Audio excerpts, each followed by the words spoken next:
माझी पोलीस यंत्रणेला विनंती आहे, या वकिलाची कसून चौकशी केली पाहिजे। या वकिलाच्या मागे कोण आहे, याला कुणी अधिकार दिला, याला कोण रसद पुरवतय, याला कुणी सांगितलंय? धनंजय देशमुख हे पहिल्या दिवसापासून म्हणतायत की आमचा मुख्यमंत्री साहेबांवर विश्वास आहे, आम्हाला माहिती आहे मुख्यमंत्री साहेब हे आम्हाला न्याय देतील। आणि त्याच पद्धतीत आज त्यांच्या विश्वासाला तडा गेला नसणार आहे एवढी खात्री। एक नंबर लफंगा माणूस तू, एक नंबर लफंगा। मला खरं सांगते, एका शिपायाचा फोन आलेला आहे सीमेवरनं आणि तो म्हणत होता की ताई माझ्याच गावातला आहे तू, आम्ही दोघं एकाच वर्गात मध्ये जात होतो, एकाच म्हणजे पहिलीपासून आम्ही सोबतच शिकलो। म्हणजे या गुन्ह्यामध्ये सीआयडी कडे तपास आहे आणि सीआयडी तपास लावेल, त्याच्यानुसार सगळ्यांवर गुन्हे होतील। तुम्ही लोक का बरं खोटं नाटक करताय? कशासाठी? तुम्हाला काय करायचंय? तुमचा पोलीस यंत्रणेवर विश्वास नाहीये का? वकील कबूल करतोय, हो माझ्याकडनं चूक झाली माफ करा। अरे चूक कशी काय? तुला कोणी सांगितलं? तुला सांगितलं कुणी खोटी याचिका दाखल करायला? तुला काय पडलं?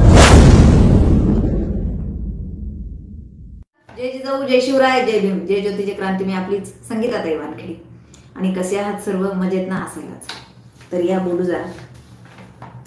आजचा विषय जो आहे तो विषय म्हणजे काय, किती कट कारस्थान करावं या संदर्भातला आहे की शासकीय यंत्रणेला कामच करू द्यायचं नाही, पोलिसांना त्यांचं कामच करू द्यायचं नाही, त्याच्यामध्ये हस्तक्षेप करायचा, वारंवार बेताल वक्तव्य करायचं, मीडियामध्ये ब्रेकिंग न्यूज द्यायच्यात, काहीही बरडून आणि काहीही बोलून, आणि याही पलीकडे म्हणजे काहीही आरोप करायचे, अगदी मनमानी कारभार करायचा। बघत असाल आपण की आपले बांधव संतोष देशमुख यांच्या हत्येनंतर राजकीय लोकांनी ज्या काय त्यांच्या भाकऱ्या भाजून घेण्याचं काम त्या प्रकरणामध्ये चालू केलेलं आहे की अक्षरशः आज मला असं वाटतं, मी परवाच व्हिडिओ बनवला होता आणि कदाचित तो मी म्हणत होते की हा मुख्यमंत्र्यांपर्यंत गेला पाहिजे आणि तो नसेलही गेला, कदाचित मुख्यमंत्र्यांनी त्यांच्या मनाने सुद्धा जर तो निर्णय घेतला असेल तर त्यांच्या त्या निर्णयाचं खरंच स्वागत केलं पाहिजे। मी परवाच बोलले होते की मुख्यमंत्री साहेब तुम्ही स्वतः या कुटुंबाला भेटा, या कुटुंबाचं सांत्वन करा, या कुटुंबाला विश्वासात घ्या, कारण यांना मिसगाईड करतायत राजकारणी, यांच्या दुःखाचा त्या लोकांनी बाजार केलाय, बाजार मांडलाय, त्यांनी यांच्या दुःखाचं भांडवल केलंय। संतोष देशमुख हत्या या प्रकरणाचं या राजकारण्यांनी भांडवल केलंय आणि त्यासाठी तुम्हाला या प्रकरणामध्ये स्वतः पडायला हवं, कारण या लोकांनी जे काही त्यांना मिसगाईड करणं लावलं, तुम्ही त्यांना विश्वासात घ्या आणि त्यांचं म्हणणं ऐकून घ्या। आणि त्या पद्धतीत आज धनंजय देशमुख आणि संतोष देशमुख यांचे भाऊ धनंजय देशमुख आणि संतोष देशमुख यांची मुलगी, मुलगा, त्यांच्या पत्नी, म्हणजे ते सर्वच कुटुंब मुख्यमंत्री साहेबांना भेटायला गेलो होतं आणि मला विश्वास आहे मुख्यमंत्री साहेबांनी नक्कीच त्यांच्या शंकेचं निरसन केलं असेल किंवा त्याच्या प्रश्नांची उत्तरही दिली असतील आणि त्यांना आश्वासन मिळालं असेल किंवा त्यांना सुद्धा शाश्वती मिळाली असणार आहे। त्यांना धनंजय देशमुख हे पहिल्या दिवसापासून म्हणतायत की आमचा मुख्यमंत्री साहेबांवर विश्वास आहे, आम्हाला माहिती आहे मुख्यमंत्री साहेब हे आम्हाला न्याय देतील। आणि त्याच पद्धतीत आज त्यांच्या विश्वासाला तडा गेला नसणार आहे एवढी खात्री आहे। चला हरकत नाहीये, धनंजय देशमुख खरं तर यांच्या या निर्णयाचं स्वागत केलं पाहिजे की ते मुख्यमंत्री साहेबांना भेटायला गेलेत, कारण आता जे कोण होते ना राजकारणी त्यांना खरं तर तिथं जाऊ नये म्हणून बऱ्याच जणांनी अडवलं असणार आहे, हा माझा अंदाज आहे आणि माझे अंदाज कधीच खोटे ठरत नाही। अगदी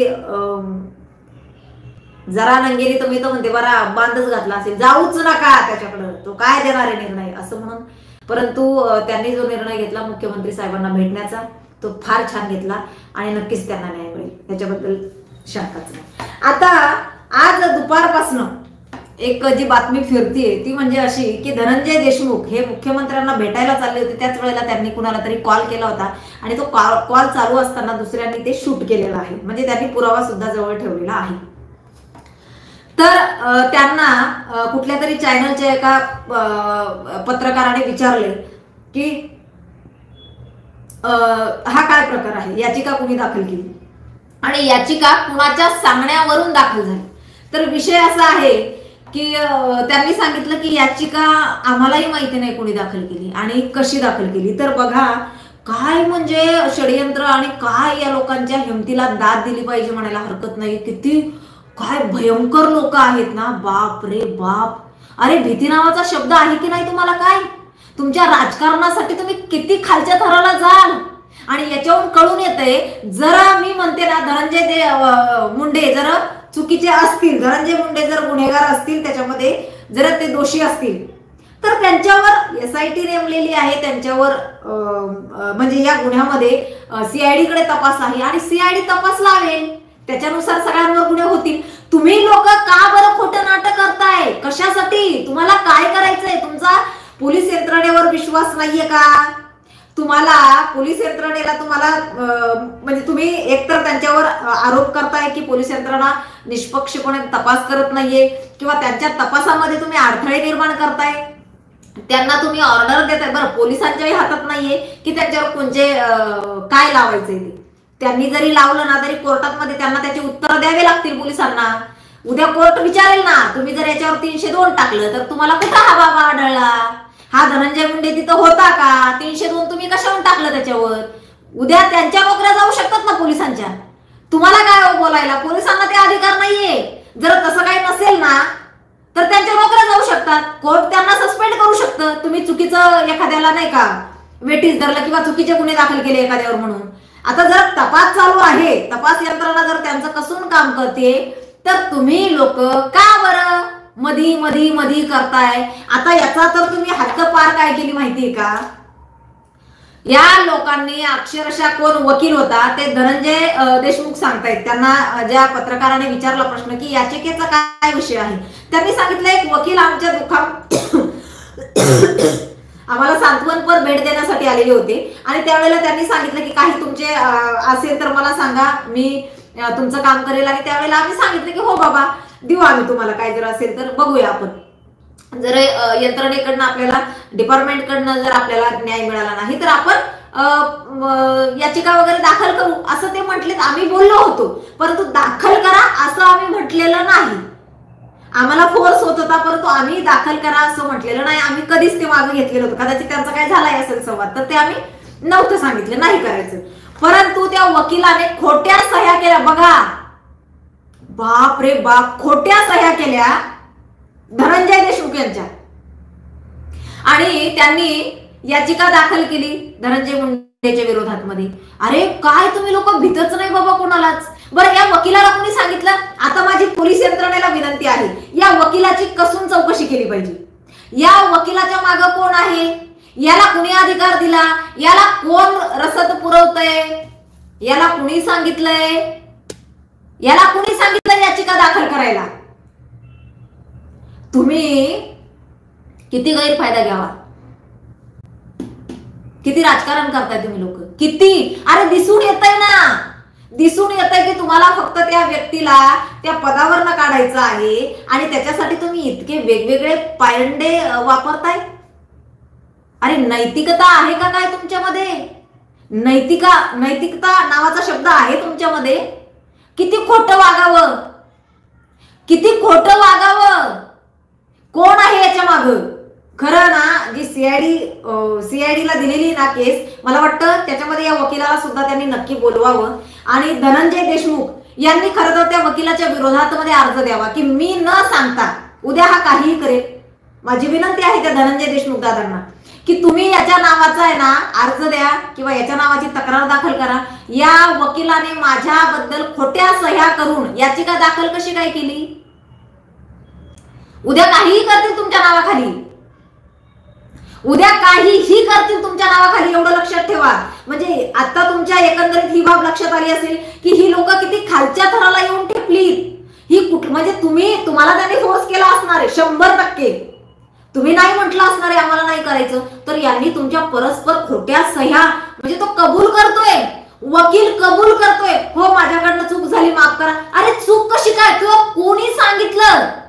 तुला सांगितलं कुणी खोटी याचिका दाखल करायला? तुला काय पडलं? का बरं तू केली? कारण काय? काय भयंकर लोक आले, तो काय भयंकर आहेत ना, बाप रे बाप. खोटी याचिका दाखल करण्यापर्यंत तुमची मजाल गेली. बरं काय प्रकरण चालू आहे, किती आग लागलेली, किती पेटलेलं आहे हे बघतायत, तरी सुद्धा तुम्ही लोक तुमचे, बापरे भयंकर शपथ सांगते मी, इतका नीचपणा लावलाय ना, इतका नीचपणा. खरं आहे का? काय नैतिकता नावाचा शब्द तुमच्यामध्ये आहे का?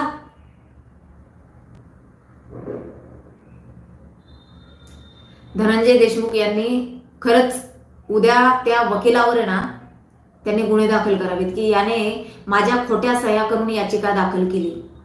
त्या वकिलाची चौकशी करण्यात यावी. खरं सांगते तुम्हाला, खरा मारेकरी ना का बरं यांना मला सांगा तुम्ही. म्हणजे असं वाटायला लागलं कुठंतरी धस यांचं म्हणणं काय माहिती का? बघा तुम्ही, धसांचं काय की त्यांना असं मारलेलं आहे, त्यांना तसं मारलेलं आहे.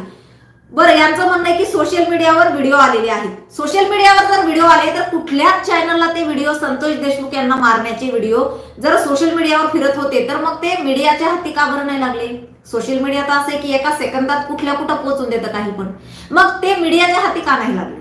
बरं, संतोष देशमुखांनाच, यांना सुरेश धस यांनाच पाठवण्यात आले का ते व्हिडिओ? का बरं सुरेश धस यांनाच का पाठवले? मग याचा खरा मारेकरी सुरेश धस आहे का? म्हणजे मंत्रीपद मिळावं म्हणून सुरेश धसने तर सुपारी दिली नाही ना, आणि म्हणून आता काही चालू आहे की त्या लोकांना फाशी द्या, फाशी द्या, म्हणजे त्या लोकांनी यांच्याबद्दल तोंड उघडू नये असं काही आहे का? तो वकील एवढी मोठी हिंमत करतोय की खोट्या सह्या करून याचिका दाखल करतोय. म्हणजे काय लावलंय? काय लावलंय? किती भयंकर परिस्थिती तुम्ही लोकांनी लावली आहे. तुम्ही कुणाच्या बापाला भीत नाही, तुम्ही संविधानाला म्हणजे काही मानतच नाहीये. हे असं मला सांगा, वकिलाने असं करावं असंविधानिकरित्या? त्या वकिलाची सनद कॅन्सल करण्यात यावी, त्या वकिलाची सनद कॅन्सल करण्यात यावी ही मागणी केली पाहिजे. जर तो वकील असा बेकायदेशीर वागत असेल ना, त्या वकिलाची सनद कॅन्सल करा.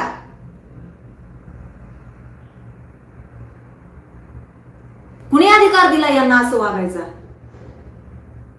कुणाला तरी अडकवण्यासाठी विनाकारण जर त्या कुटुंबातले लोक म्हणतायत की आम्हाला नाही करायचंय असं काही, तर तुम्ही इथपर्यंत जाताय, खोटं नाटक करताय.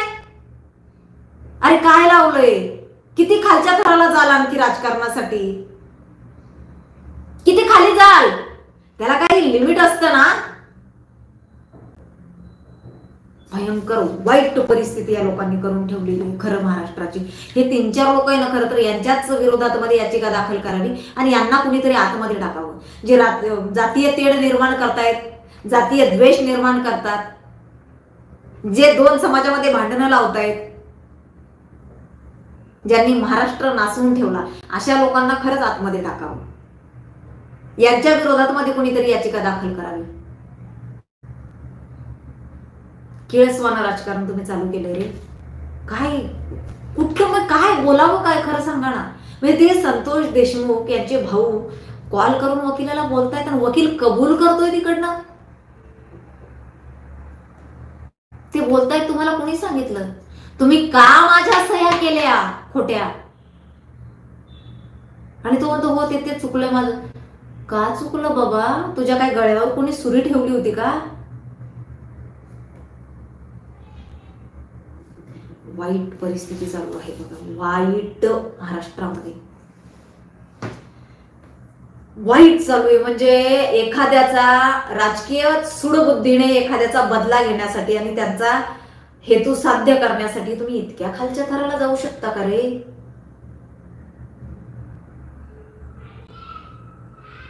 इतक्या खालच्या थराला जाताय तुम्ही आणि परत वर थोबड करून बोलताय. काय बिनलाजी लोक आहे तो. काल त्या धसाची तुम्ही पत्रकार परिषद बघितली? काय ते धस काय बोलतोय? अहो त्याला तर लगामच नाहीये, ते तर काय कुठेही बोलतोय, त्याला काय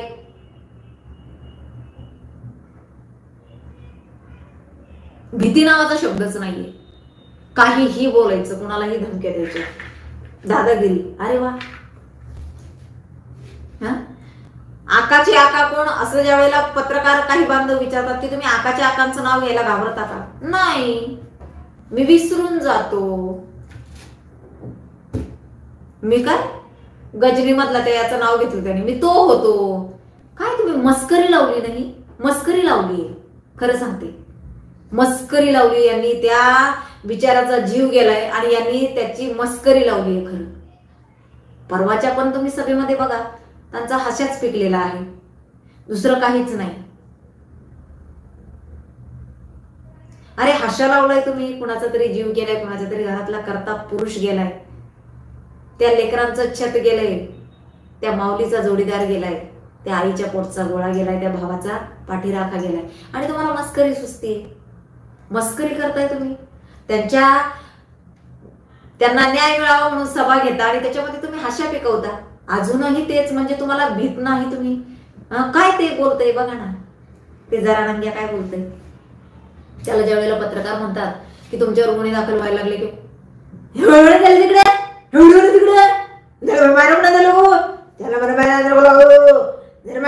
अरे काय माणूस आहे का तू? जबाबदारीने उत्तर दे. तू स्वयंघोषित मुघलांचा काय बोलतात ना नेता आहेस. तू मुघली मराठ्यांचा नेता, स्वयंघोषित. तू हिंदुत्ववादी मराठ्यांचा, कट्टर जातीवंत मराठ्यांचा नेता नाही. आम्ही तुला आमचा नेता मानत नाही, परंतु काय ते मुठभर असतील ना मुघली मराठे, त्यांचा तू नेता आहेस. मग जरा तू त्यांचा नेता आहेस, जबाबदारी नावाचा शब्द आहे का रे बाबा तुझ्यामध्ये? काय ते तुझं बोलणं, काय ते थिल्लरगिरी तुझी, काय तू लफंगा माणूस, एक नंबर लफंगा माणूस तू, एक नंबर लफंगा. मला खरं सांगते, एका शिपायाचा फोन आलेला आहे सीमेवरनं, आणि तो म्हणत होता की ताई माझ्याच गावातला आहे तू, आम्ही दोघं एकाच वर्गात मध्ये जात होतो, एकाच म्हणजे पहिलीपासून आम्ही सोबतच शिकलेलो. तुम्ही जे जे त्याच्यावर आरोप केले ना, तो एकही खोटा नाहीये. म्हटलं मला सांगितलेच तुमच्या गावातल्या लोकांनी, त्याच्यामुळे मी खोटं मांडणारच नाही, विषयच नाही काय. जे जे तुम्ही बोललात ना म्हटले ताई, ते ते खरे, एकही शब्द त्यातला खोटा नाही. हा असाच होता, हा असाच आहे पहिल्यापासून. स्टंटगिरी करायची, प्रसिद्धीमध्ये कसा राहील, प्रसिद्धीमध्ये कसा येईल, बस याच याच्यात मध्ये तो असायचा. त्याला बाकी काही नाही, काही त्याला पडलेलंच नव्हतं. तरी अशा मताचा आणि अशा हेतूचा हा माणूस. काय माहिती का, त्याचं संपलेलं आहे सगळं काही, त्याच्याबद्दल वादच नाही काय. परंतु येणाऱ्या काळामध्ये त्याला त्याच्या कर्माचे भोगे भोगावेच लागतील. आणि माझी विनंती आहे संतोष देशमुख यांच्या बंधूला की तुम्ही या वकिलाच्या विरोधात मध्ये तुम्ही गुन्हे दाखल करा. कुणी याला अधिकार दिलाय तुमच्या खोट्या सह्या करायचा? कुणी दिलाय? उद्या तो काहीही करेल. आणि कोर्टाने सुद्धा त्याची सनद कॅन्सल करावी, विनंती आहे कोर्टाला. असा वकील हा अपायकारक आहे. अपायकारक आहेत की ते लोक कुठल्या टेन्शन मध्ये, त्यांना न्याय हवाय आणि हे वेगळंच काहीतरी पेरताय. तर त्यांना न्याय हवा आणि यांना काय हवं? सुरेश धस यांना मंत्रीपद हवं. तुम्हाला न्याय मिळू नाही तर नाही मिळू, मला पालकमंत्री करा बीडचा. त्याच्यासाठी त्यांचा जीव चाललाय, जीव. त्याच्यासाठी पार घालमेल, हा घालमेल. ऐकायलाच तयार नाही बाबा.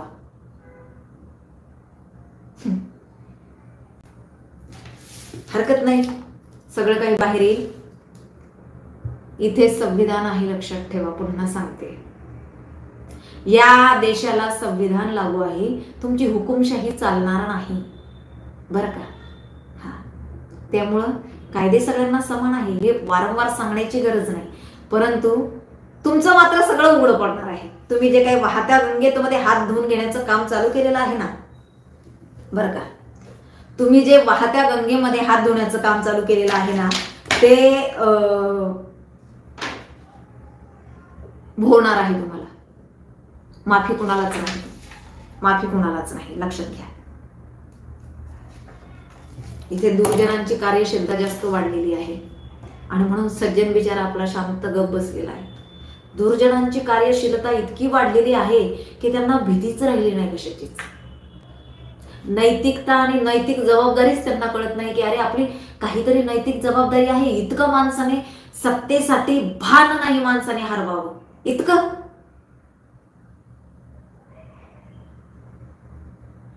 इतकं फार फार भयंकर परिस्थिती या लोकांनी महाराष्ट्रावर आणून ठेवली.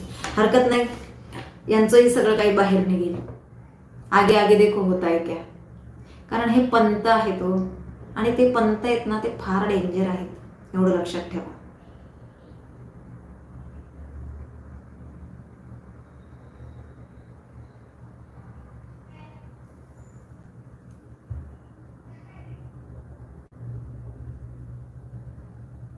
अगदी बरोबर. बघा ते काय सांगतायत.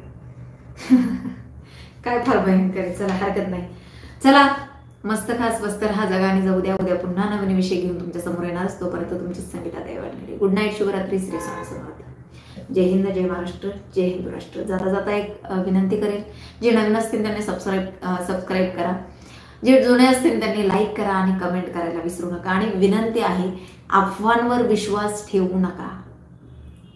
ह्या सगळ्या अफवा पसरवणं लावलेल्या आहेत. जोपर्यंत कोर्ट एखाद्याला गुन्हेगार आहे म्हणून त्याच्यावर शिक्कामोर्तब करत नाही, तोपर्यंत आपल्याला कुणालाही, तो आरोपी आहे, गुन्हेगार नाही, त्याला गुन्हेगार म्हणण्याचा आपल्याला अधिकार नाही, एवढं लक्षात ठेवा. तोपर्यंत तो आरोपी आहे, त्याच्यावर आरोप आहे. जोपर्यंत त्याच्यावरचे आरोप सिद्ध होत नाही तोपर्यंत आपण त्याला गुन्हेगार म्हणू शकत नाही. त्यामुळे विनंती आहे, कुठल्याही अफवांवर विश्वास ठेवू नका आणि समाजाचा समतोल बिघडवू देऊ नका.